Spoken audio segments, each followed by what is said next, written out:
Alright, welcome back everyone to Collective Gamer 77 here. Please like and subscribe. I really do would love to have more subscribers on this channel.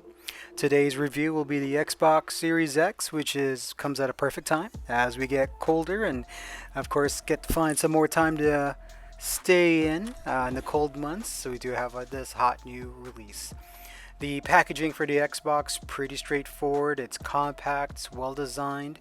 While not as environmentally friendly as the recycled cardboard materials in the PS5, I do prefer the way the Xbox is presented.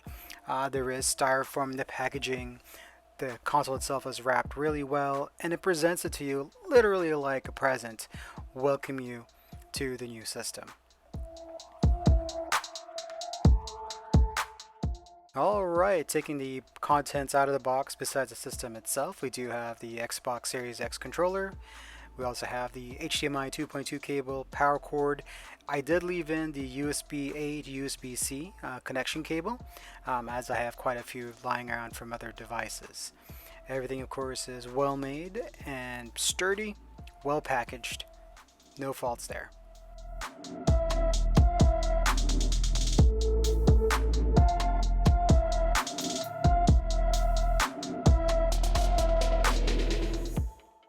Alright, as we get to kind of a comparison between my Xbox One X, actually probably my One S Master Chief controller to the Xbox Series X controller, there's really no outward physical difference as far as dimensions. There is, of course, a change to the D-pad. It's a bit more circular, kind of like the Xbox Ultimate controller. When it comes to the D-pad itself, it does feel nicer with some of the retro games I still have. There is a brand new share button, which makes it a little faster. There also are some kind of textured surface pieces on the triggers, but beyond that, it's basically the same controller. Microsoft went with the if it's not broke, don't fix it. Looking now at the kind of the shot of the console itself, it is a pretty understated black console. No main really huge features to it. Near the bottom by the disk drive, there is a power eject and also a sync button as well. I did pick up the storage expansion card. One of the nice things about the Xbox Series X is that it is compatible with 4 generations of games, and knowing that the system itself does have quite a bit of games that I've built up over the years. I think I've got about 300 digital titles thanks to Xbox Gold and etc. And of course deals through the years.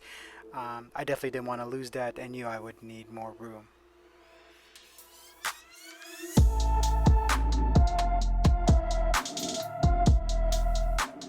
Taking a look at the back of the console, get to see that backplate which can't be removed. There are 2 screws underneath stickers, so it could void your warranty, of course. Or actually, would void your warranty.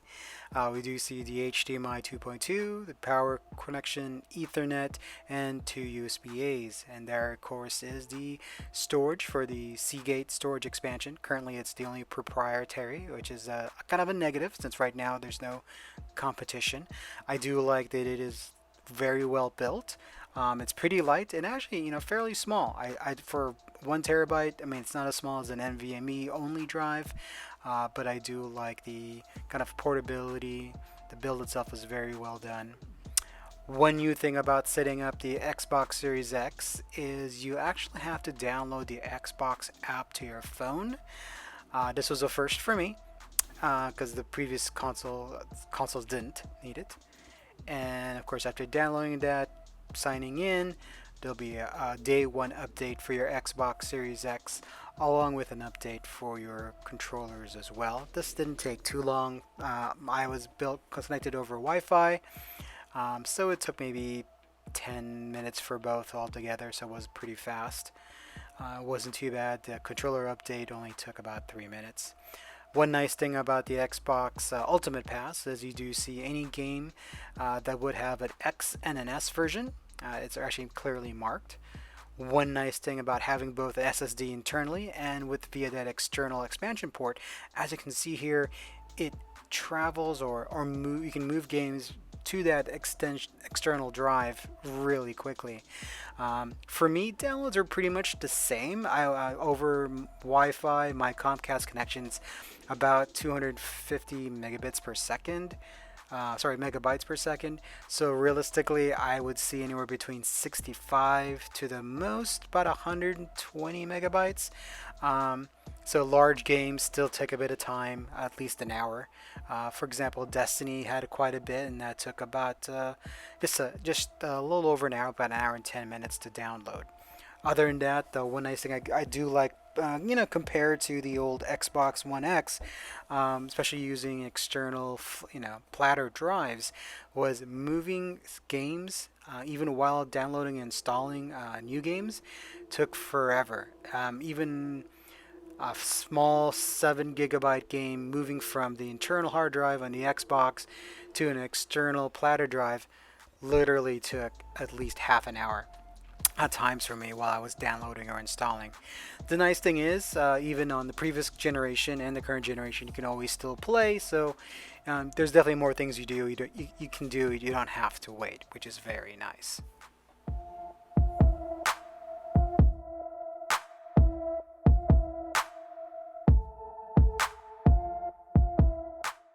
Alright, after installing just about 8 games and then moving them over to that extended storage, which is 1 terabyte, I literally only have 480 gigabytes plus free.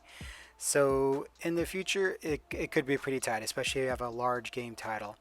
The nice part, I of course still have that full about 800 or a little under 800 gigabytes on the internal drive, but it would have been nice to have a bit more, especially for the prices that we're paying. Alright, and here is some gameplay, moving a little bit between Forza and some other games. One of the nice things, of course, now about having SSD is that games load much faster. I remember playing downstairs on the Xbox Series X. The load time for Forza Horizon almost felt like it was in 5-10 minutes. It probably wasn't that long, probably only in like 3, but it definitely felt much longer. One of the nice things also for games that do support it is quick resume. So that is definitely one thing that Sony, the PS5, does not have. It does still load and of course start games fast, but it does not have the quick resume feature for supported games. So Forza Horizon 4 is definitely one of those games, so it's nice to maybe stop in the middle. Who knows, maybe one of your friends reaches out to you and invites you to a match of Mortal Kombat, or invites you to play him or her in Madden football, hockey, etc. So it's nice being able to switch back and forth, especially if you're gonna play in a group with friends. I will say that installing still about the same. Really, honestly, I do have a gaming laptop, and that does have a Gen 3 4-lane PCIe NVMe, and honestly, loading games are about as fast as that. So it's definitely not a new thing if you're a PC gamer. That said, if you are a console gamer only used to, really having those consoles use flash platter drives, load times will be a brand new revelation to you.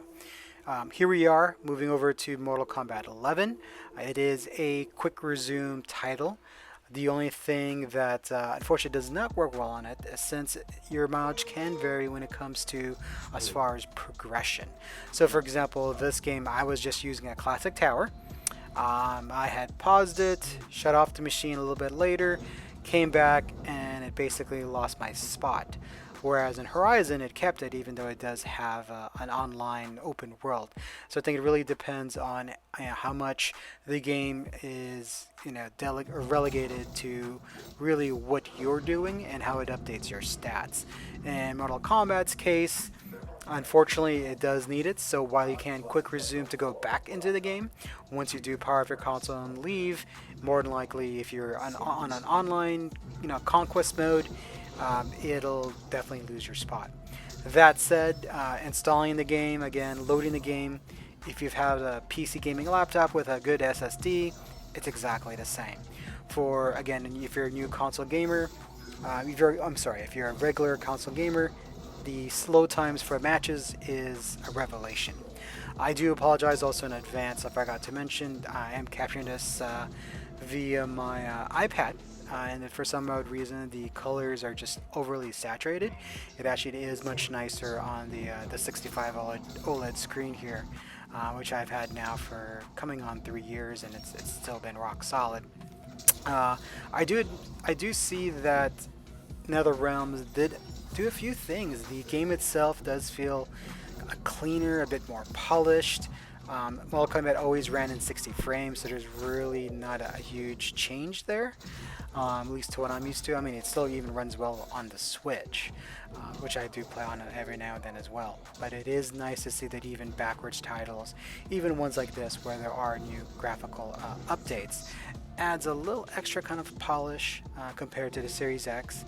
It's not a huge amount. It does feel kind of akin to, again, just getting a new graphics card to your PC, a better SSD, chip, and more RAM. So I do definitely think this is a solid update.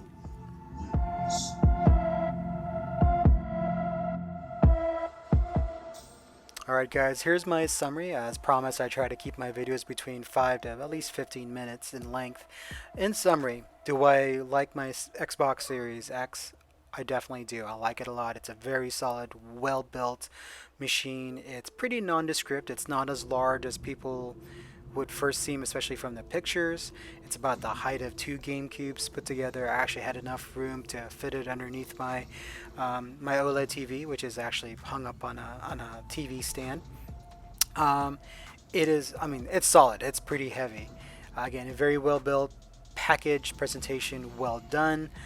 Those are definitely part of the pros, along with the fast SSD, a fairly simple way to expand your memory via the extended memory card, which is still a bit pricey at $200 for 1 terabyte, which is kind of par for the market, being the only brand you can get is from Seagate, at least for right now. So there isn't much competition.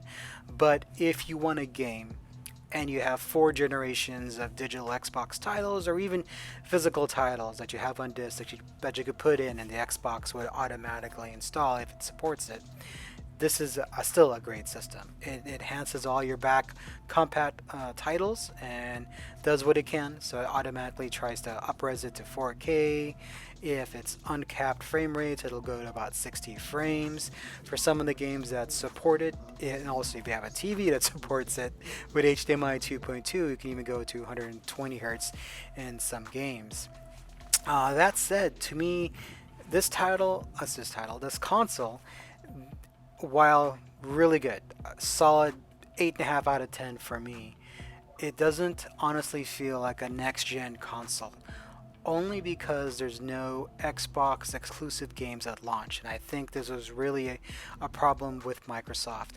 I really wish even a game like The Medium, which was at least produced for next-gen systems, especially being an Xbox exclusive, did not miss the launch window and is now in January.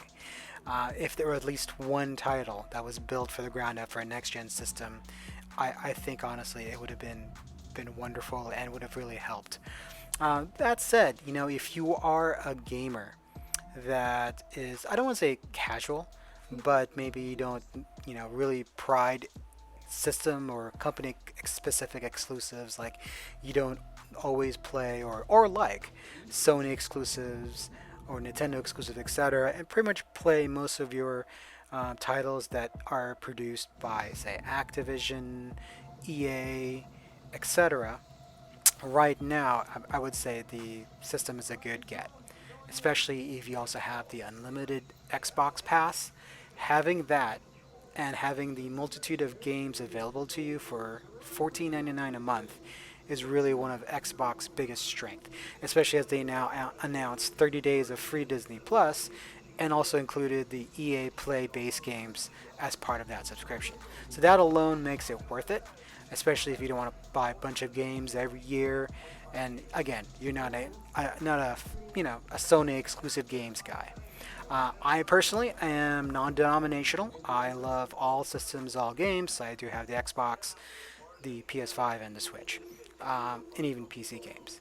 So for me, Definitely recommended by if you're a type of gamer that strives on exclusives and only want one system.